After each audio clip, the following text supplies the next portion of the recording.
శ్వాస సమస్య ఉన్న వాళ్ళకి నిజంగా చావు బతుకు అన్నట్టు ఉంటుంది పరిస్థితి. అంటే అలర్జీ, ఆస్మా ఈ పెట్టే బాధలు చెప్పాలంటే ఒక రోజు ఒక వారం పడుతుంది. ఇంత పెయిన్ ఉన్న పర్సన్ కి సొల్యూషన్ ఏముందంటారు? అంటే చిన్నపిల్లలు అలర్జీ, ఆస్మాతో బాధపడుతుంటే తల్లిదండ్రులు అనుకుంటారు అసలు ఈ పెళ్ళి ఎందుకు చేసుకున్నాం మనం. చాలా బాధ. ఇప్పుడు అన్ని ఏసీ తరగతులే కదా. అవును. దాదాపు 15-20% మంది పిల్లలకు ఆ ఏసీలు పడట్లేదు. ముక్కు బ్లాక్ అవుతుంది, నోరుతో గాలి తీస్తూ ఉంటారు. మీరు చాలామంది చూసే ఉంటారు, ఇలా నిద్రపోతుంటారు. అంటే వాళ్లకు ముక్కు బ్లాక్ అయిందని అర్థము. మీరు చెప్తుంటే చాలా అంటే వెన్నులో వణుకు పడుతుంది అన్నట్టు చాలా భయం వేస్తుంది. కానీ అంత భయపడాల్సిన అవసరం లేదు. ఏదో టైంలో మీకు గట్టిగా దీనికి ఒక యాక్షన్ తీసుకోవాలి, ఒక స్టాండ్ తీసుకోవాలని బలంగా అనిపించుంటుంది. అలర్జీ, ఆస్తమాతో ఊపిరాడక ఉక్కిరి బిక్కిరి అయ్యేవాళ్ళు ఇంకొక రోజు కూడా బాధపడకూడదు అనేది నాకు నేను విధించుకున్నటువంటి ఒక ఇది. అలర్జీ కానీ, ఆస్తమా కానీ, గురక కానీ, ఏ శ్వాస సంబంధిత సమస్య అయినా సరే నరకం అనుభవించాల్సిన అవసరం, 10-20 హాస్పిటల్స్ తిరగాల్సిన అవసరం, రోజు యాంటీబయాటిక్స్ వాడాల్సిన అవసరం లేనే లేదు. అంటే ఇవన్నీ విన్నప్పుడు వన్ స్టాప్ సొల్యూషన్ శ్వాస అనిపిస్తుంది నాకు. ఎగ్జాక్ట్. హాయ్, హలో, నమస్తే, welcome back to iDream media. శ్వాస సమస్యలు నిజంగా బ్రీతింగ్ ప్రాబ్లమ్స్తో ఎంత సతమతం అవుతుంటారు. ఒక ఫంక్షన్కి వెళ్ళాలంటే ఇబ్బంది, తుమ్ముతున్నప్పుడు చుట్టుపక్కల వాళ్ళు ఏమనుకుంటారని చెప్పేసి. ఆఖరికి పెళ్లి చేసుకుందామంటే భార్యామణితో ఎటువంటి ఇబ్బందులు వస్తాయో, ఆమెకి గురక వల్ల ఇబ్బంది పడుతుంది, అలాగే ఆమెతో కలిసి జీవిస్తున్నప్పుడు తుమ్ముల వల్ల ఇబ్బంది పడుతుంది, దగ్గు వల్ల ఇబ్బంది పడుతుంది అన్నప్పుడు మన మీద మనకే ఒక ఇన్సెక్యూరిటీ, చావలేక బతకలేక అన్నట్టు ఉంటుంది అలాంటి సిచ్యువేషన్స్ అన్నీ కూడా. అంతేకాకుండా ఈ బ్రీతింగ్ ప్రాబ్లం వెళ్ళే కొద్దీ గురక అయి ఉండొచ్చు, రకరకాల ప్రాబ్లంగా మారి లిటరల్లీ బతకడానికి చాలా ఇబ్బంది పెడుతుంది. మరి ఇలాంటి సమస్యకి ఎలాంటి సొల్యూషన్ ఉంది?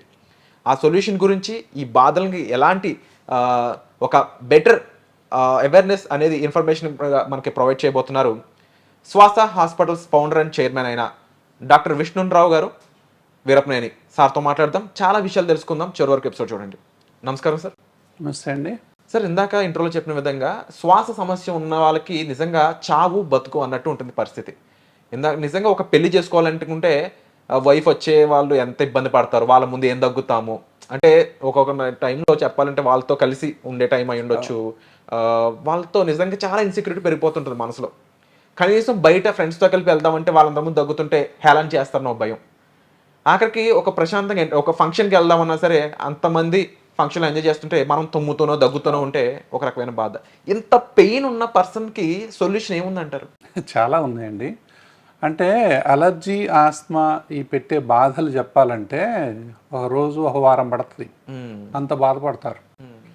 అయితే అంటే అంతే లేని బాధలు అనిపిస్తుంది ఒక్కోసారి. కొంతమంది జీవితం మీద విరక్తి పుడుతుంది, కొంతమంది ఎన్నో హాస్పిటల్ తిరుగుతారు, ఎక్కడ సొల్యూషన్ రాదు. జీవితం మీద విరక్తి పుట్టి ఎందుకు బతుకు అని చనిపోదాం అనుకుంటారు చాలామంది. ప్రయత్నాలు చేసిన వాళ్ళు కూడా ఉన్నారు నా దగ్గరికి వచ్చిన వాళ్ళు. 30 సంవత్సరాలు, కొన్ని వందల అనుభవాలు నాకు ఈ పేషెంట్లతో. అంటే అంత నరకం. అంటే చిన్నపిల్లలు అలర్జీ, ఆస్మాతో బాధపడుతుంటే తల్లిదండ్రులు అనుకుంటారు అసలు ఈ పెళ్ళి ఎందుకు చేసుకున్నాం మనం, అసలు ఈ పిల్లల్ని ఎందుకు కన్నాం మనం, చాలా బాధ.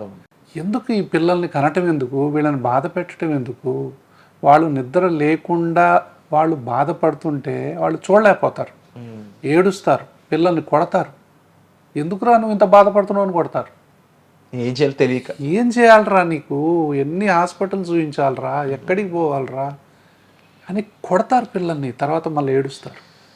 అంటే విసిగి వేసారిపోతారు. సో ఇది ఒక పిడియాట్రిషియన్గా, ఒక పిడియాట్రిక్ అలర్జిస్ట్గా 30 సంవత్సరాల కింద ఈ అలర్జీ, ఈ ఆస్మా మీద ఒక మండలంలో మొదలుపెట్టినటువంటి ఒక ప్రాక్టీసు. తర్వాత మిర్యాలగూడ, తర్వాత హైదరాబాదు, అంటే మండలం నుంచి మహానగరం దాకా వచ్చింది. అవును. అంటే అలాగే పసిపిల్లలతో మొదలైనటువంటి అలర్జీ స్కూల్ పిల్లల్లో ఎలా ఉంటుంది, టీనేజ్లో పోయిన తర్వాత ఎలా ఉంటుంది, అడల్ట్ ఏజ్లోకి ఎంటర్ అయినాక ఎలా ఉంటుంది, పెళ్ళైన తర్వాత వాళ్ళు ఉద్యోగాలు చేస్తుంటే, వయసు మళ్ళిన తర్వాత, వాళ్ళు వృద్ధాప్యం వచ్చే వరకు, అంటే 0 to 100 years ఆ జబ్బుతో బాటే ప్రయాణం చేయడం అనేది జరిగింది. అవును.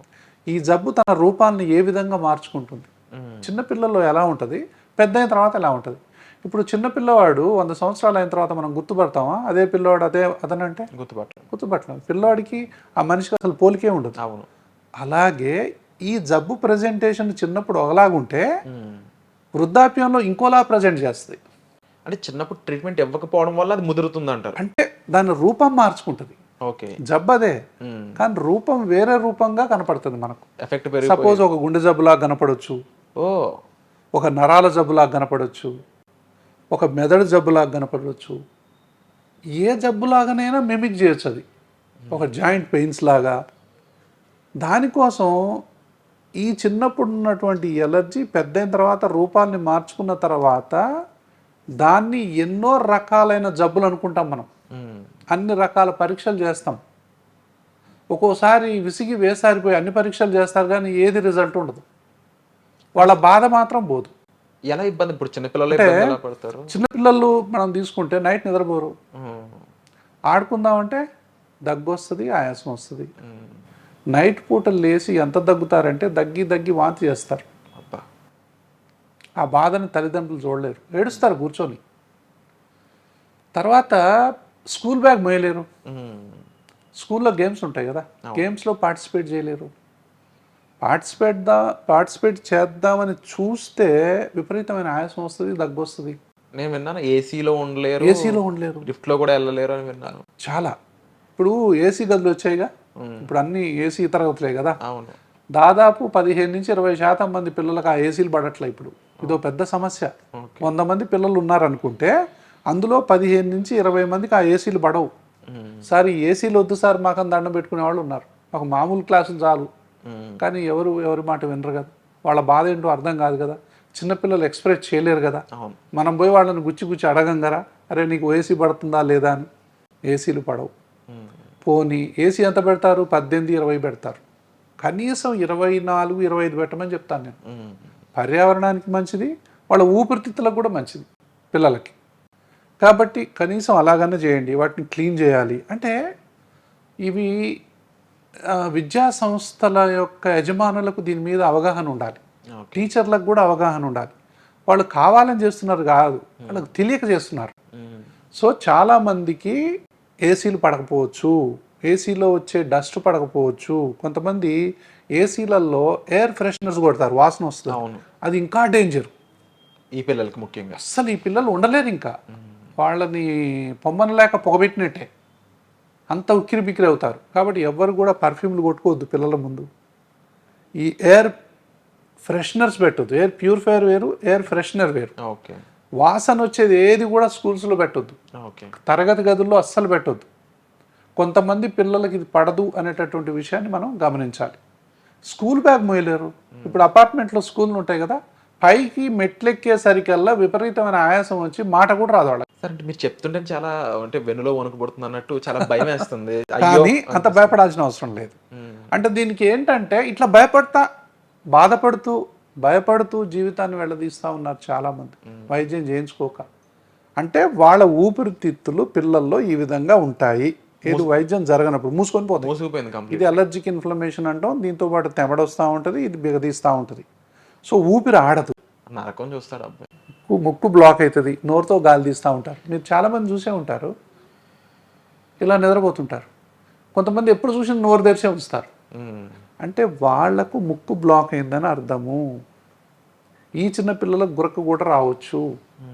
సో చిన్నపిల్లల్లో ఉన్నటువంటి ఎలర్జీని వాళ్ళు ఇలాగే సఫర్ అవుతూ ఉంటే, నిత్యం నరకం అనుభవిస్తుంటే ఎంతోమంది డాక్టర్లను మారుస్తారు, ఎన్నో హాస్పిటల్స్ మారుస్తారు, ఎన్నో రకాల మందులు యాంటీబయాటిక్స్ వాడతారు. ఎన్ని చేసినా కూడా ఆ పిల్లలు కొంతమందికి తగ్గదు. ఎందుకంటే కరెక్ట్ కీ పెడితేనే లాక్ ఓపెన్ అయ్యేది. అదేంటి అనేది కరెక్ట్ వైద్యం చేసిన తర్వాత మాత్రం అర్థమవుతుంది. అప్పటిదాకా అర్థం కాదు, తిరుగుతూనే ఉంటారు. అంటే నేను చూసిన వాళ్ళు నెలకు 2-3 సార్లు అడ్మిట్ అయ్యేవాళ్ళని చూశాను. 2-3 సార్లు అడ్మిట్ అంటే ఏముంటుందండి, ఇంకా ఆ ఫ్యామిలీ ఏమన్నా తట్టుకుంటుందా? సంవత్సరానికి 10 సార్లు అడ్మిట్ అవుతారు. అసలు అడ్మిట్ అవ్వాల్సిన అవసరమే లేదంట. నేను హాస్పిటల్కి రావాల్సిన అవసరమే లేదు, అంత మంచి మందులు ఉన్నాయి ఇప్పుడు. ఓకే. ఈ విధంగా మూసుకున్నటువంటి సిస్టమ్ని ఆస్మాని ఈ విధంగా చేసే మందులు ఇప్పుడు ఉన్నాయి, ఎలా సార్? కానీ చాలా మందికి తెలియదు. ఇన్హేలర్ రూపంలో ఉన్నాయి. ఇది ఒకటి డస్ట్ మైట్స్ అనేది కామను, బొద్దింకలు, దాని తర్వాత పోలెన్స్, వీటి వల్ల మనకు అలర్జీ వస్తుంది. అదే ఆస్మాకు దారితీస్తుంది. ఓకే. ఇది అలర్జిక్ రైనైటిస్ అంటాం ఇక్కడ ఉంటే. అంటే ఆస్మా ఆఫ్ ద నోస్ అనుకోండి, ఓకే. ఇక్కడ ఆస్మా ఆఫ్ ద లంగ్స్, ఊపిరాడదు. సో ఎలర్జెన్స్కి ట్రీట్మెంట్ ఏంటి? ఇమ్యునోథెరపీ. అంటే డస్ట్ మైట్ ఇమ్యునోథెరపీ అని, అంటే రూట్కు ట్రీట్ చేయటం అన్నమాట. ఓకే. సో ఇమ్యునోథెరపీ అనేది ఇప్పుడు సపోజ్ ఒక కొత్త మనిషి వచ్చాడు అనుకుందాం, అతన్ని చూసి మనం బాగా భయపడ్డాం అనుకోండి, రోజు అదే మనిషిని తీసుకొచ్చి చూపిస్తే భయపడుతుంటాం. రోజు ఒకసారి చూపిస్తూ ఉంటే, అతనితో మెల్లగా మాట్లాడుతూ ఉంటే, ఉంటుంది భయం. 1 సంవత్సరం పాటు అతనితో మనం స్నేహం చేస్తే, ఒక 2 సంవత్సరాలు చేస్తే, 3 సంవత్సరాలు చేస్తే, ఇంకా ఆయనతో భయం ఉంటుందా మనకు? ఉండదు. అదే ఇమ్యునోథెరపీ అంటే క్రమక్రమంగా అలవాటు చేయటం. ఓకే. మనిషికి అలవాటు చేస్తాం, ఇక్కడ బాడీకి అలవాటు చేస్తాం. క్రమక్రమంగా డస్ట్ వల్ల ఎలర్జీ వచ్చింది. ఆ డస్ట్నే మనిషికి కొద్ది మోతాదుల్లో ప్రతిరోజు డ్రాప్స్ రూపంలో కానీ, టాబ్లెట్ రూపంలో కానీ ఇవ్వటం నాలుగు కింద. ఆ ఇమ్యూనిటీ పెంచుతూ మెల్లగా ఇమ్యూన్ సిస్టమ్ అనేది మాడిఫై అవుతుంది. ఓకే, తట్టుకుంటుంది. అటాక్ మోడ్ నుంచి టాలరెన్స్ మోడ్కి వస్తుంది. ఓకే. అటాక్ చేయదు ఇంకా. అటాక్ అంటే ఏంటి? తుమ్ములు, జలుబు, ముక్కు గారటం, కళ్ళు దురదలు, గందరగోళం అయిపోతారు ఒక్కటే నిమిషంలో కొంతమంది. అవును. అది అటాక్ మోడ్ అంటాం. అటాక్ మోడ్ నుంచి పీస్ఫుల్గా తయారవుతారు. ఎంత దుమ్ము వచ్చినా ఏం కాదు, ప్రశాంతంగా ఉంటారు, తుమ్మరు. అరే ఏంట్రా ఇంత ముందు ఒక్కసారి డస్ట్ వస్తే ఇల్లు దుడిస్తే 100 తుమ్ములు దుమ్మేవాడివి, ఏంటి ఇప్పుడు ఈ మధ్య ఎంత ఇల్లు దులిపినా ఏం కావట్లేదు నీకు అంటే టాలరెన్స్ మోడ్ వచ్చిందని అర్థం. అంటే ఇక్కడ చిన్న మాట సార్, నిజంగా మీరు చెప్పారని కాదు, నిజంగా చిన్నపిల్లల్లో అంటే వాళ్ళకి తెలియదు కాబట్టి మెంటల్ స్ట్రెస్ అనేది ఉండదు, బాధ అనిపిస్తూ ఉంటారు. కానీ పెద్దయిన వాళ్ళు 25 ఏళ్ళు 30 ఏళ్ళు వీళ్ళంతా ఉంటారు సార్. మెంటల్ స్ట్రెస్ ఎంత ఉంటుందంటే బయట వాళ్ళు ఏమనుకుంటారు, ఒక మీటింగ్ వెళ్ళాలంటే ఏమనుకుంటారు, ఆఫీస్లో ఇప్పుడు ఆఫీసులు అన్ని కూడా 20-30 మంది ఉండే ఆఫీసులు, అందులో నిజంగా పదే దగ్గుతూ ఉంటే ఏమనుకుంటారో, ఆఫీసులోకి వెళ్ళలేక ఆఖరికి వాళ్ళ వైఫ్తో ఉండలేక ఎంత సఫర్ అవుతుంటారో, నరకం అనుభవిస్తారు. చెప్పలేదు, నువ్వు అన్నది కరెక్ట్. అంటే ఆస్మాతో చాలా మంది కాపురాలు చేయలేని కూడా ఉన్నారు. చాలా మంది తెలుసా మీకు, పిల్లలు పుట్టరు. పిల్లలు పుట్టక లేడీస్లో ఉన్నా జెంట్స్లో ఉన్నా డాక్టర్ల చుట్టూ తిరుగుతుంటారు పిల్లల కోసం. ఓకే. అసలు వీళ్ళు కలిసే టైమే తక్కువ. ఆస్మా వల్ల కలవలేరు. ఓకే. ఓకే. కలిసే టైమే తక్కువైనప్పుడు పిల్లలు పుట్టే ఛాన్స్ తక్కువ ఉండొచ్చుగా. అవును. కరెక్ట్గా పర్టికులర్ టైంలోనే కలిస్తేనే పిల్లలు పుడతారు. అవును. అది 3 రోజులు 4 రోజులు అంటాం ఓవ్యులేషన్ పీరియడ్. ఆ టైంలో కలిస్తేనే, మిగతా మనం 10 రోజులు 20 రోజులు ఆ టైం కాకుండా ఎంత కలిసినా కూడా ఏముండదు. సో ఈ గ్యాప్ వల్ల చాలామంది బాధల వల్ల ఆయాసం వస్తుంది. వాళ్ళు ఎప్పుడైతే సంసార జీవితంలో పాల్గొంటారో, దాంపత్య జీవితంలో విపరీతంగా ఆయాసం వస్తుంది, విపరీతంగా దగ్గు వస్తుంది, విపరీతంగా పిల్లి కూతలు వస్తాయి అంటుంటారు. ఇది ఎవరికి తెలుసండి? ఈ బాధలు ఎవరు చెప్పుకుంటారు వచ్చి? ఇలా నేను దాంపత్య జీవితంలో పాల్గొన్నప్పుడు నాకు ఈ విధంగా వస్తుందని పోయి డాక్టర్ దగ్గర ఏమని చెప్పుకుంటారు? చాలామంది చెప్పుకోలేరు. సో ఇవన్నీ కూడా అలర్జీ ఆస్మా పేషెంట్లు పడేటటువంటి నరకాలు. ఈ నరకాన్ని అనుభవం ఉన్న డాక్టర్ గ్రహించాలా. పిల్లలు పుట్టట్లేదు అంటే బహుశా వీళ్ళకు ఈ కారణం కూడా ఉందా? అలర్జీ ఉందా, ఆస్మా ఉందా, సైనస్ ఉందా, అసలు వీళ్ళు మెట్లెక్కితే ఆయాసం వస్తుందా, నడిస్తే ఆయాసం వస్తుందా, బరువు లేపితే ఆయాసం వస్తుందా? అది మగవాళ్ళు కావచ్చు, ఆడవాళ్ళు కావచ్చు, చూసుకోవాలి ఎవరికి వాళ్ళు. 100 తుమ్ములు దుమ్ముతున్నారు, ఆఫీసులోకి ఎట్లా పోతారండి? ఆఫీసులో కొంతమంది పక్కోడు వచ్చి పర్ఫ్యూమ్ కొట్టుకున్నాడు అనుకో, ఈయన పని అయిపోయినట్టే. పక్కతను పర్ఫ్యూమ్ కొట్టుకుంటే ఈయన పని అయిపోయినట్టే. పొరపాటున సిగరెట్ తాగితే వాళ్ళ పని అయిపోయినట్టే. సో అంటే పక్క వాళ్ళ యొక్క ప్రవర్తనను బట్టి, అలవాట్లను బట్టి వీళ్ళ ఆరోగ్యం ఆధారపడి ఉంటుంది. మీరు అన్నట్టు సార్, ఇప్పుడు బ్రీతింగ్ అనేది దీనివల్ల కరోనా టైంలో, కోవిడ్ టైంలో నిజంగా బ్రీతింగ్ అనేది ఎంత ఇంపార్టెంట్ అనేది చాలా మందికి అవేర్నెస్ వచ్చింది. కానీ సొల్యూషన్ తెలియట్లేదు. అంటే మీరు అన్నట్టు 10 హాస్పిటల్ కాదు 20 హాస్పిటల్ తిరుగుతారు, అంత ఓపిక, కానీ సొల్యూషన్ ఎక్కడ దొరుకుతుందని ఆశతో తిరుగుతూనే ఉంటారు.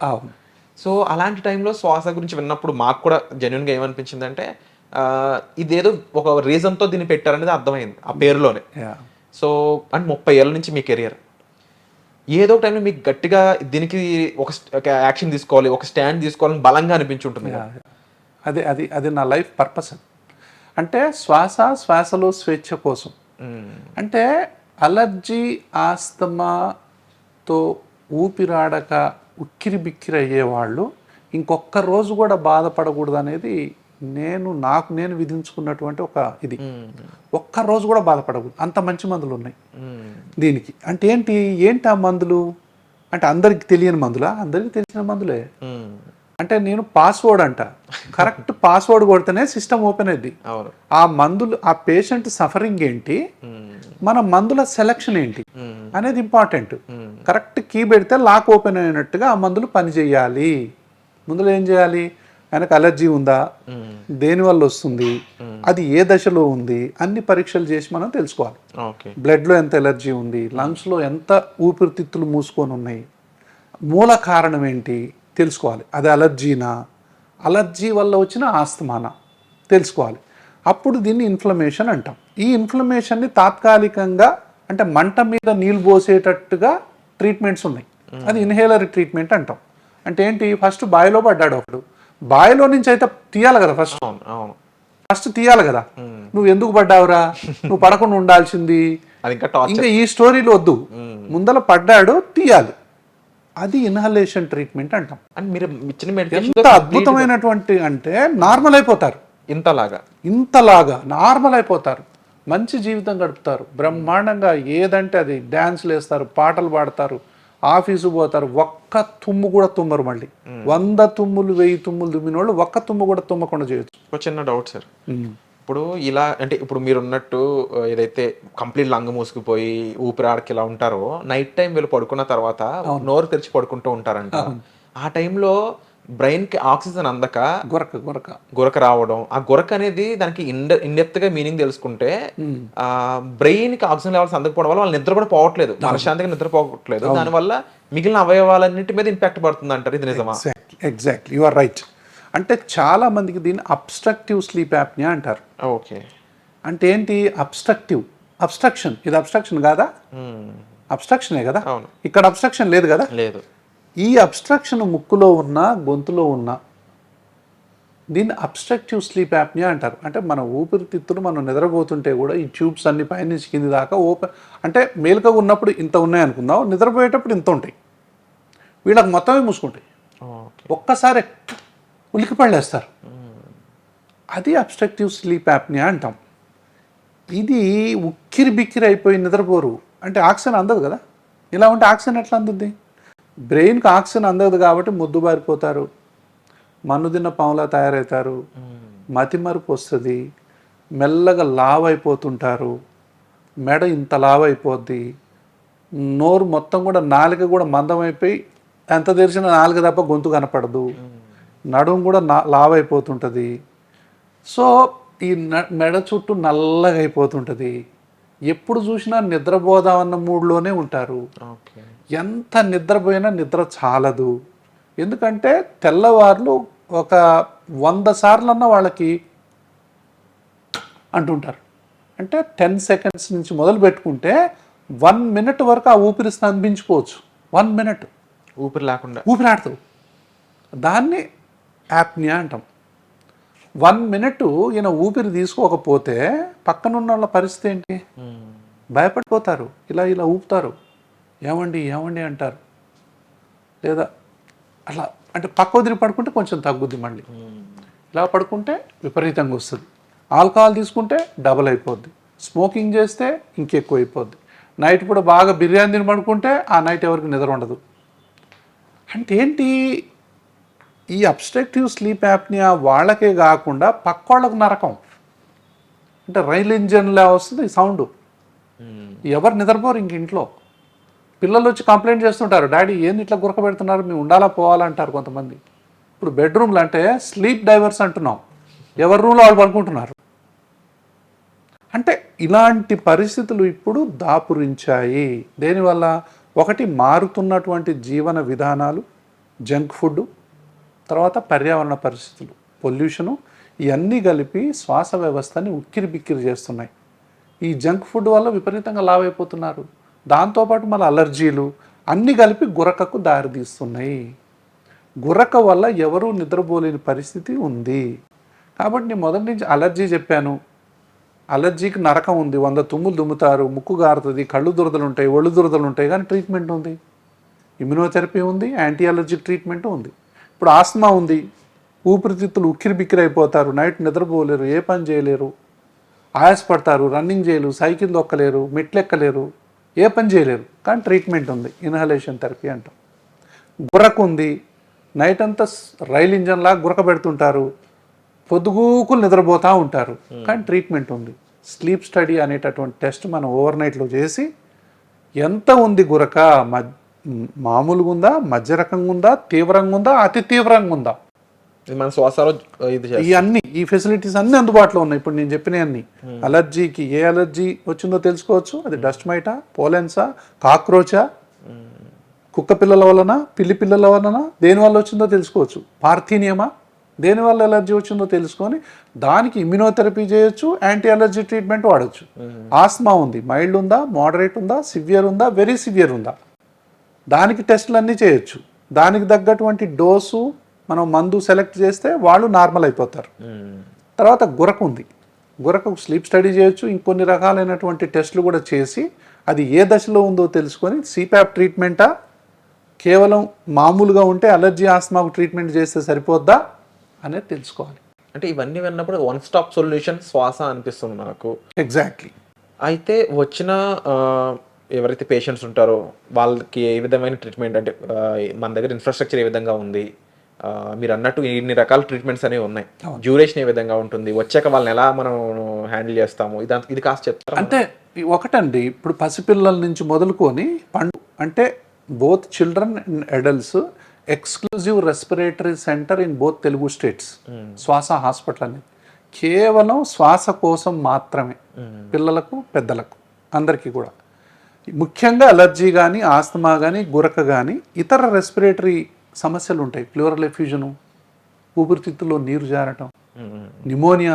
మనం కోవిడ్ టైంలో న్యూమోనియా గురించి ఎక్కువగా విన్నాము. న్యూమోనియా అది వైరల్ న్యూమోనియా కావచ్చు, బ్యాక్టీరియల్ న్యూమోనియా కావచ్చు, ఫంగల్ న్యూమోనియా కావచ్చు. బ్రాంకియాక్టిసిస్ అని ఉంటుంది, ఊపిరితిత్తులో తెమడ ఇంతింత తెమడ పడుతుంటుంది, ఇంతింత తెమడ. అసలు ఎంత తెమడ అంటే లోపల ఫ్యాక్టరీ ఉందేమో అనుకుంటారు. సో దానికి ఆ తెమడను తీసేటటువంటి ప్రత్యేకమైనటువంటి ఫిజియోథెరపిస్టులు అందుబాటులో ఉన్నారు. దానికి తగ్గ మిషన్స్ అందుబాటులో ఉన్నాయి తెమడను తీయటానికి.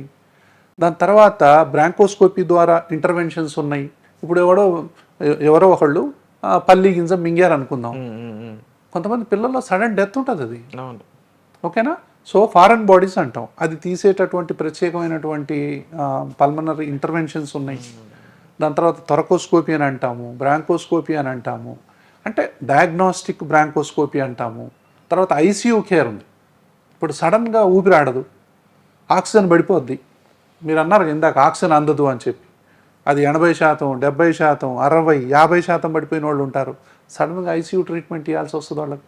సిఓపిడి అనేది ఒక పెద్ద సబ్జెక్ట్. మళ్ళీ పొగ తాగటం వల్ల వచ్చేటటువంటిది, పొల్యూషన్ వల్ల వచ్చేటటువంటి, వృత్తి సంబంధితమైనటువంటి కారణాల వల్ల వచ్చేటటువంటిది ఇర్రివర్సిబుల్ లంగ్ డిసీజ్ అంటాం, అది సిఓపిడి. అది చాలా ఎక్కువ కాబట్టి ముఖ్యంగా పెద్దవాళ్ళల్లో వస్తుంటుంది ఆఫ్టర్ 40 జనరల్గా. ఇంకోటి ఐఎల్డి అంటాము. అంటే ఐఎల్డి అంటే ఇప్పుడు ఉన్నటువంటి ఈ డస్ట్ వల్ల, వీటి వల్ల, పావురాల వల్ల ఇంటర్స్టిషియల్ లంగ్ డిజీజ్ అంటాం. అంటే ఏంటంటే ఈ లంగ్స్ అనేవి ఒకలాగా మన క్రికెట్ బాల్ లాగా అయిపోతాయి, గట్టిగా అయిపోతాయి, గట్టి కొబ్బరి పీచు లాగా అయిపోతాయి. దాన్ని ఐఎల్డి అంటాం. ఇన్ని రకాలు ఉన్నాయి. తర్వాత క్యాన్సర్, లంగ్ క్యాన్సర్స్ ఉన్నాయి. తర్వాత ఎన్నో రకాలైనటువంటి జబ్బులు పిల్లల్లో, పెద్దల్లో అన్నీ. కొంతమందికి ఏంటంటే మీకు తెలుసో లేదో, గుండె జబ్బా, ఊపిరితిత్తుల జబ్బా తెలీదు. ఆయాసపడతారు, మెట్లెక్కితే ఆయాసం వస్తుంది, ఇది గుండె జబ్బా, ఊపిరితిత్తుల జబ్బా. గుండె డాక్టర్కి బాడీ పోతే యాంజియోగ్రామ్ చేసే అవకాశాలు ఉంటాయి, అవసరమైతే స్టెంటింగ్ చేసే అవకాశాలు కూడా ఉంటాయి. అలర్జీ, ఆస్మాని ఎవాల్యుయేట్ చేయలేకపోతే పొరపాటున, కావాలని కాదు పొరపాటున. ఊపిరితిత్తుల డాక్టర్ దగ్గరికి వస్తే ఒకవేళ నిజంగా గుండె అది ప్రాబ్లం అయితే అలర్జీ, ఆస్మాకు వైద్యం చేస్తే కూడా డేంజరే, అవునా. మరి ఎలా తీర్మానం చేయాలి ఇది అలర్జీనా, ఆస్మాని? ఫస్ట్ వీళ్ళకి చిన్నప్పటి నుంచి జలుబు ఉందా, దగ్గుందా, ఆయాసం ఉందా, వాతావరణం మారితే తేడా చేస్తుందా, తల్లిదండ్రులు ఎవరికైనా ఉందా, వాళ్ళ బంధువుల్లో ఎవరికైనా ఉందా, రక్త సంబంధంలో ఎక్కడైనా ఉందా, ఏ పని చేసినా ఆయాసపడుతున్నారా, ఏదో ఒకటి పడట్లేదా అంటే అలర్జీ ఆస్మా వైపు అది మొగ్గు చూపుతుంది. ఊపిరితిత్తులకు సంబంధించిన సమస్య. ఓకే, 40 ఏళ్ళు ఉన్నాయి, 50 ఏళ్ళు ఉన్నాయి, ఎగ్జిక్యూటివ్, టెన్షన్స్ ఉన్నాయి, స్మోకింగ్ చేస్తారు, బీపీ ఉంటుంది, ఫ్యామిలీలో ఎవరికి అలర్జీ ఆస్మా హిస్టరీ లేదు, ఫాదర్ 40 ఏళ్ళప్పుడు చచ్చిపోయాడు హార్ట్ అటాక్తోని అంటే ఇది హార్ట్ వైపు చూపిస్తుంటుంది ఆ ముళ్ళు అనేది. కొంతమందికి రెండు కలిసి కూడా ఉండొచ్చు. ఇది అలర్జీ ఆస్మా ఉన్న వాళ్ళలో హార్ట్ అటాక్ రాకుండా ఉండొచ్చు అని రూల్ ఏం లేదు కదా, రెండు కలిసి కూడా ఉండొచ్చు. అయితే నీళ్లకు నీళ్లు, పాలకు పాలు చెయ్యాలి. చాలామంది ఏంటి అలర్జీ ఆస్మా పెట్టుకొని అది గుండె జబ్బేమో అని చెప్పి నా ఇంటర్వ్యూలు ఇలాంటివి విన్న తర్వాత, అవును సార్ నేను స్టెంట్ వేశారు, యాంజియోగ్రామ్ చేశారు, గుండెకు సంబంధించి అన్ని చేశారు కానీ నా ఆయాసం తగ్గలేదు సార్ అంటారు. మీరు చెప్పారు ఈ ఈ ఊపిరితిత్తులు ఇట్లా మూసుకొని ఉంటే కనుక ఆయాసం వస్తుంది, మెట్లెక్కినా పరిగెత్తినా బరువు పని చేసినా ఏ పని చేసినా నైట్ గురకు వస్తుంది అని చెప్పారు. అసలు నాకు ఈ ప్రాబ్లం ఉందా ఏంటా సార్, మా అమ్మకు ఉండేది, మా నాన్నకు ఉండేది, మా మేనమామకు ఉండేది, మా మేనత్తకు ఉండేది అని చెప్పి వస్తారు వాళ్ళు. వాళ్ళకి అప్పుడు మనం దీనికి వైద్యం చేస్తే అప్పుడు వాళ్ళు నెంబర్ 1 అయిపోతారు. అంటే ఏంటి అర్థం, తాళం ఏంటి, తాళం చేయంటి అనేది ముఖ్యం.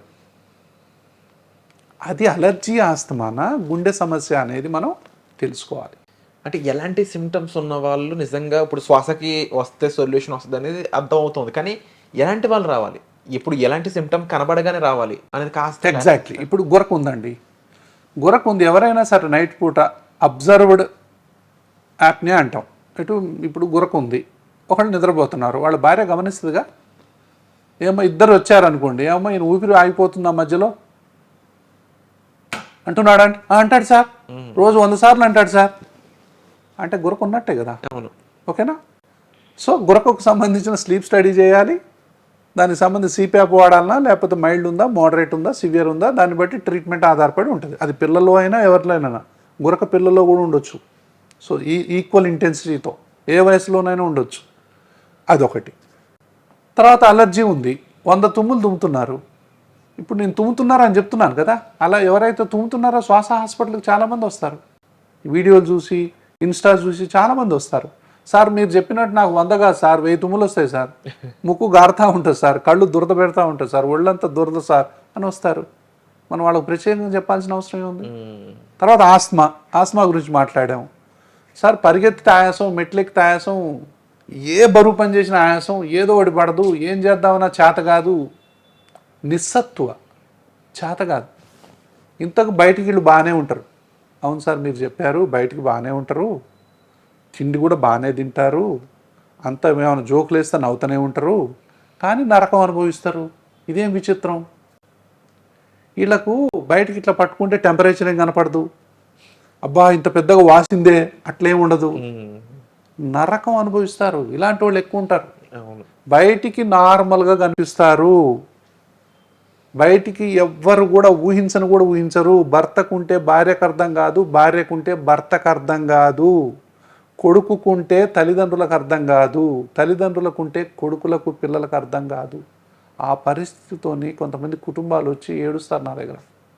భార్యకు ఆస్మా ఉంటుంది, పిల్లలకు వండి పెట్టాలా, హస్బెండ్కి వండి పెట్టాలా, ఆయాసం వస్తుంది సార్ నాకంటే కూడా వినరు సార్ వీళ్ళు అంటారు. పిల్లవాడికి ఉంటుంది, వాడు ఆట ఆడితే ఆయాసం వస్తుంది, ఈ తల్లిదండ్రులు వాడిని టార్చర్ పెడతారు, ఎందుకు ఆడవరా నువ్వు బయటికి పోయి, ఎప్పుడు చూసినా ఇంట్లో ఎందుకు కూర్చుంటావు, నువ్వు అందరితో ఆడుకోవచ్చు కదా అంటారు. ఆడితే వాడికి అంతులేని ఆయాసం, అది వాడికి మాత్రమే తెలుసు, వాడిని టార్చర్ పెడతారు వీళ్ళు. ఎందుకు పెడతారు, కావాలని కాదుగా, తెలియక. సో ఇలాంటి వాటి వల్ల వాళ్ళకి అవగాహన వస్తుంది కదా. వాళ్ళకి ఇలా ఉన్నప్పుడు కాల్లో ముళ్ళు ఇరిగిందండి, రోజు నడవమంటున్నారు వాడిని, ముళ్ళు తీస్తే కదా నడిచేది.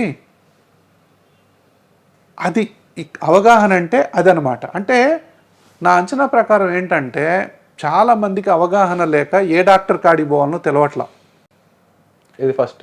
నిజమైన డాక్టర్ కాడికి పోయేసరికి 10-15 మంది డాక్టర్లను క్రాస్ చేసుకొని అసలైన డాక్టర్ కాడికి పోతున్నారు. అది ఏ రంగమైనా కావచ్చు.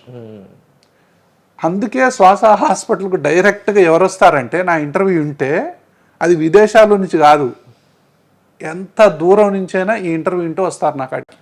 మెయిన్ ప్రాబ్లంకి సొల్యూషన్. అంటే అవేర్నెస్ ఇస్తున్నాము. అది గుండె జబ్బైనా ఇంతే అవేర్నెస్ ఇవ్వాలి, ఊపిరితిత్తుల జబ్బైనా ఇదే అవేర్నెస్ ఇవ్వాలి, అది కిడ్నీ అయినా, లివర్ అయినా, క్యాన్సర్ అయినా, మానసిక సమస్య అయినా, అది ఏ రంగంలో ఉన్న డాక్టర్లైనా, అది గ్యాస్ట్రో ఎంట్రాలజిస్టులైనా అవగాహన అనేది చాలా చాలా ఇంపార్టెంటు. ఒక పేషెంట్ ఉన్నాడు, బావిలో పడ్డాడు అనుకుందాం. ఒక వ్యక్తి బావిలో పడ్డాడు, ఫస్ట్లో బావిలో తీయాలి కదా, అది హాస్పిటల్ యొక్క ముఖ్య ఉద్దేశం కావాలి. వాడు 10 సార్లు పడుతున్నాడు అనుకో, ఏదో ప్రాబ్లం ఉన్నట్టే కదా. దానికి ఒక పారాపెట్ వాల్ పిట్టగోడ కడితే మళ్ళీ పడతాడా? పడాడు కదా. పారాపెట్ వాల్ కట్టడము అనేదే ప్రివెన్షన్, సొల్యూషన్. అది అవగాహన. ఎందుకు పడతాడు అందులో? ఇప్పుడు ఒకటికి డస్ట్ మైట్ వల్ల ఎలర్జీ వస్తుంది అని చెప్పాను. ఇంట్లో మనం పడుకునేటప్పుడు మనం ఒక్కడమే పడుకున్నాం అనుకుంటున్నాం, కాదు. మనతో పాటు లక్షలాది మంది, కోట్లాది డస్ట్ మైట్స్ కూడా మనతో పాటు ఉంటాయి. తెల్లవార్లు అవి ముక్కులోకి ఎంటర్ అవుతుంటాయి, తెల్లవార్లు దుమ్ముతుంటారు కొంతమంది. అంటే ఈ డస్ట్ మైట్స్ పోతూ ఉంటాయి. ఇప్పుడు ఈ అవగాహన చెప్పాం మనం, అంటే డస్ట్ మైట్ వల్ల నాకు అలర్జీ వస్తుందని వాళ్ళకి అర్థమైందిగా. పూల తోటలో పోతారు, 100 తుమ్ములు దుమ్ముతారు, పోలన్ ఎలర్జీ. ఇప్పుడు మార్చి, ఏప్రిల్ ఇలాంటివి వస్తున్నాయంటే పోలన్స్ అన్ని రిలీజ్ అవుతుంటాయి. ఇంకా విపరీతమైనటువంటి ఎలర్జీ కాలం అది.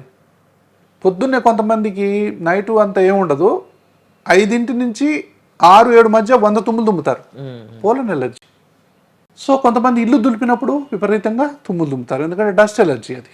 కొంతమందికి పర్ఫ్యూమ్ పడదు, కొంతమందికి అగరబత్తీలు పడవు, కొంతమందికి సాంబ్రాణి పొగలు పడవు. చిన్నపిల్లలకు సాంబ్రాణి పొగలు వేస్తూ ఉంటారు.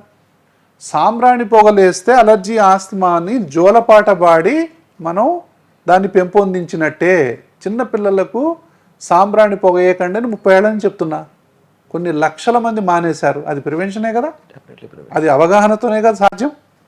నాకు వైద్యం వచ్చు, నాకు విద్య వచ్చు అని చెప్పి నాకు తెలిసిన విజ్ఞానాన్ని 10 మందికి పంచుకోకపోతే దానికి అర్థం పరమార్థం ఏముంటుంది? ఉంటుందా? సమాజాన్ని ఎడ్యుకేట్ చేయాలి కదా. మనకు తెలిసిన విషయాన్ని తెలియని వాళ్ళకు తెలియజెప్పడమే కదా గొప్ప విషయం. అది ఏ రంగమైనా కానీ, వైద్య రంగం ఒక్కటే కాదు, ఏ రంగమైనా అంతే. సో వాళ్ళకు తెలియదు, మనం తెలియజెప్పాలి. కొంతమంది తెలియక ఇప్పుడు బాగా పోపేస్తూ ఉంటారు, 100 తుమ్ములు దుమ్ముతారు. చిమ్నీ పెట్టుకోండి అని చెప్తాం, దాంతో తుమ్ములు దుమ్మునోళ్ళు ఉన్నారు. ఒక చిన్న చిట్కా, చిన్న ఎగ్జాస్ట్ ఫ్యాన్ పెట్టుకోండి, మంచి కిటికీ ఓపెన్ చేసి వంట చేయండి, అగరబత్తీలు మానేయండి, మీ యొక్క ప్రాబ్లం పోద్దంటే కొన్ని 100 మంది మానేసిన వాళ్ళు ఉన్నారు. పర్ఫ్యూమ్ కొట్టుకుంటారు, పాయిజన్లా ఉంటుంది వాళ్ళకి. సో ఇట్లాంటి జాగ్రత్తలన్నీ తీసుకుంటూ సరైనటువంటి వైద్య చికిత్సలన్నీ కూడా ఇప్పుడు శ్వాస హాస్పిటల్లో అందుబాటులో ఉన్నాయి. 24 ఎమర్జెన్సీ సేవలు అందుబాటులో ఉన్నాయి. కాబట్టి ఐసీయూ, ఇన్సూరెన్స్లు అన్నీ కూడా అందుబాటులో ఉన్నాయి, పసిపిల్లల నుంచి మొదలు పెట్టుకొని. సో చివరిగా నేను చెప్పేది అంటే, అలర్జీ కానీ, ఆస్తమా కానీ, గురక కానీ, ఏ శ్వాస సంబంధిత సమస్య అయినా సరే నరకం అనుభవించాల్సిన అవసరం, 10-20 హాస్పిటల్స్ తిరగాల్సిన అవసరం, రోజు యాంటీబయాటిక్స్ వాడాల్సిన అవసరం లేనే లేదు. నేను ఒకటే చెప్తుంటాను, ఒక్కసారి హాస్పిటల్కి వచ్చి కరెక్ట్ వైద్యం తీసుకుంటే మేము 2 నుంచి 3-4 నెలల కోర్సు ఇస్తాం. అసలు హాస్పిటల్కి రాకుండా చేయటమే శ్వాస హాస్పిటల్ యొక్క ముఖ్యమైనటువంటి విధానం. వచ్చిన పేషెంట్ని 100 సార్లు రప్పించడం కాదు, 100 మందికి ఒక్కొక్కసారి వచ్చేలా వైద్యం చేయటం, అది గొప్ప. సార్ వచ్చారంటే మళ్ళీ మాటికి రావద్దు, ఎలెక్టివ్గా రావాలి. మేము రమ్మన్నప్పుడు రావాలి. ఎమర్జెన్సీ అడ్మిషన్స్ ఉండకూడదు, నైట్ పూట వాళ్ళకు నిద్ర డిస్టర్బ్ కాకూడదు, సాధ్యమైనంత వరకు. అంటే కొంతమంది ఏంటంటే వస్తారు, ట్రీట్మెంట్ తీసుకుంటారు, నాకేదో కాళ్ళు వణికినాయి, చేతులు వణికినాయని మందులు ఆపేస్తారు. ఈ మందుల్లో కొన్ని లక్షణాలు ఉంటాయి. ఇన్హేలర్స్లో ఇట్లా ప్రాణం వణుకుతుంది కొంతమందికి. అమ్మో డాక్టర్ గారు ఏదో మందు ఇచ్చారు, నాకు కాళ్ళు వణికాయి, అందుకే నేను ఆపేశాను అంటారు. అలా చేయకండి. మళ్ళీ సెకండ్ టైం రండి, థర్డ్ టైం రండి. ఎందుకు ఇలా జరుగుతుందో, ఎందుకు అలా తిరుగుతుందో రూట్ కాజ్ తెలుసుకోవాలి కదా. ఒకసారి వచ్చేసి ఏదో వాడేసి, మీరు తప్పు వాడేసి, కొంతమంది ఇప్పుడు పీల్చమని చెప్తాం మందులు అని చెప్పి వాళ్ళు మింగుతారు, తెలియక అడగరు, సిగ్గుతో అడగరు. ఎంత తప్పది.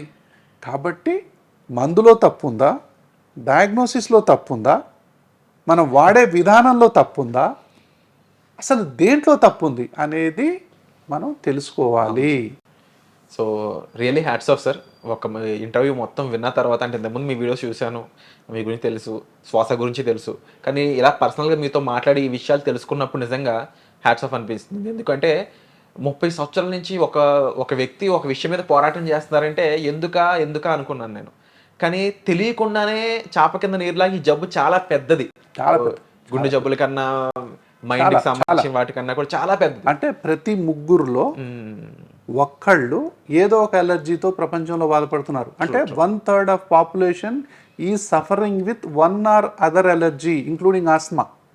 అంటే ఇంత ఎక్కువగా ఉన్నటువంటి సంఖ్యలో ఉన్న పేషెంట్లు ఇంకెక్కడ లేరు. అండ్ మీరు అంటే prevention is better than cause అనే విధంగా నిజంగా మీరు ఇచ్చే ఇన్ఫర్మేషన్ అనేది, ఇది మీరు ఇచ్చే ఇన్ఫర్మేషన్ బట్టి చిన్నపిల్లల్లో ముందుగానే తగిన జాగ్రత్తలు తీసుకుంటే హాస్పిటల్కి వెళ్ళాల్సిన అవసరం లేకుండా, అంటే హాస్పిటల్ ఉంది కాబట్టి బిజినెస్ చేయాలనే విధానం ఎక్కడా లేకుండా ప్రివెన్షన్ ఓపెన్ గా ఉన్న సొల్యూషన్ మీరు చెప్పడం అనేది నిజంగా హ్యాట్స్ ఆఫ్ సార్. అండ్ విన్నారు కదండి, నిజంగా ఒక వ్యక్తికి శ్వాస సమస్య ఉంటే ఎన్ని రకాలుగా బాధపడతాడు. సరిగ్గా బ్రతకలేక సొంత భార్యతోనే జీవించలేకపోతున్నారంటే వాళ్ళు ఎంత నరకం అనుభవిస్తున్నారో అర్థం చేసుకోవచ్చు. ఈవెన్ ఆడవాళ్ళలో కూడా వాళ్ళ పిల్లలతో ఇబ్బంది అవుతుంది, భర్తతో ఇబ్బంది అవుతుంది, ఇలా ఎన్నో రకాలుగా బాధపడుతున్న వాళ్ళందరికీ వన్ స్టాప్ సొల్యూషన్ అనేది శ్వాస హాస్పిటల్. ఇక చిన్నపిల్లలు అయితే ముందుగానే ఎటువంటి మందులు లేకుండా నివారించే సొల్యూషన్ కూడా సార్ ఓపెన్గా ఇన్ఫర్మేషన్ కూడా ప్రొవైడ్ చేస్తూ ఉన్నారు.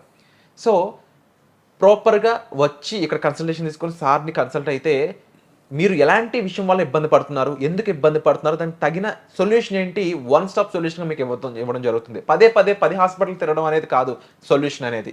ఒకసారి హాస్పిటల్కి వెళ్ళామంటే ఆ తర్వాత దానికి సంబంధించి అవేర్నెస్ కోసం వెళ్ళడం తప్ప ట్రీట్మెంట్ కోసమో లేకపోతే మళ్ళీ అదే ఇబ్బంది కోసం వెళ్ళడం అనేది జరగకుండా ఉండడమే సరైన ట్రీట్మెంట్ అనేది. అలాంటి ట్రీట్మెంట్ అందిస్తుంది శ్వాస హాస్పిటల్. సో సార్ ఇక్కడ ఆల్రెడీ ఇన్ఫర్మేషన్ ఇవ్వడం జరిగింది. సో డిస్ప్లే అవుతుంటాయి నెంబర్స్ అనేవి. చాలా క్లియర్గా మీకు శ్వాసకు సంబంధించిన ఇష్యూ ఉన్నా, మీ పిల్లల్లో ఉన్నా, మీ ఫ్రెండ్స్లో ఉన్నా సరే వాళ్ళకి రిఫర్ చేయండి. తప్పకుండా సరైన సొల్యూషన్ ఇక్కడ ఇవ్వడం జరుగుతుంది. And thank you so much for providing such information sir. నిజంగా హ్యాట్స్ ఆఫ్ అని చెప్పొచ్చు. ఎందుకంటే చాలా క్లియర్గా ప్రతి విషయాన్ని కూడా అసలు ఎందుకు వస్తుంది అనేది ఒక ఎటువంటి సబ్జెక్ట్ నాలెడ్జ్ లేని మాలాంటి వాళ్ళకి కూడా అర్థమయ్యే విధంగా మాకు చెప్పారు. Thank you so much sir. అంటే దీనికి ఏంటంటే ఒకటి ఆన్లైన్ ట్రీట్మెంట్ కూడా అందుబాటులో ఉంది. ఇప్పుడు విదేశాల్లో మన తెలుగు వాళ్ళు ఎక్కడున్నారు ఆన్లైన్ ట్రీట్మెంట్ అందుబాటులో ఉంది. టీమ్ ఆఫ్ డాక్టర్స్ ఉన్నారు ఇప్పుడు. సో దీంట్లో టీమ్ ఆఫ్ డాక్టర్స్ చాలామంది పల్మనాలజిస్టులు ఉన్నారు, ఇంటెన్సివిస్టులు ఉన్నారు, రెస్పిరేటరీ థెరపిస్టులు ఉన్నారు, తర్వాత ఫిజియోథెరపిస్టులు ఉన్నారు. సో కాబట్టి ఏంటంటే వన్ స్టాప్ సొల్యూషన్గా పసిపిల్లల నుంచి మొదలుకొని పండు ముసలి వరకు ఈ అలర్జీ, ఆస్తమా, గురక, శ్వాస సమస్యలకు సంపూర్ణమైనటువంటి వైద్యం అందించాలనేది శ్వాస ఆశయం. Thank you so much sir. And one stop solution Swasa hospital, please contact to the display numbers.